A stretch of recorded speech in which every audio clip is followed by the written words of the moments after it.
An interesting new project for some Park University students is starting today. They're paying their respects to people who've passed on by finding unmarked graves.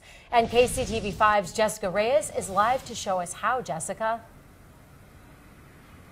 Yes, good morning. Well, a special piece of technology will be used to do this. It's called ground penetrating radar. And to explain a little bit more about this, I have here Professor Hagman from the project. So tell us, how does this technology work? Well, it's sending a signal into the ground, and it is going down, and then it is bouncing back up a signal. So what you're looking for are any disturbances in the ground. So even if the dirt was dug out 100 years ago, you'd still be able to see that the signal is altered. So this is basically just kind of how you talk about finding oil and gas. You send a signal down and get a signal back and look for faults. We're doing it on the small scale of looking for graves.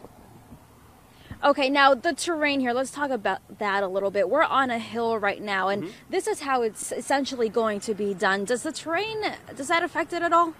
Yeah, it does.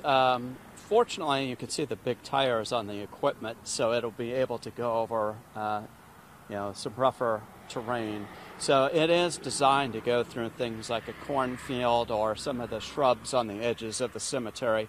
So we're actually hoping to actually venture out onto the edges as well to see if some overgrowth has swallowed up some of the sites we're looking for. Okay, well, thanks so much for explaining that.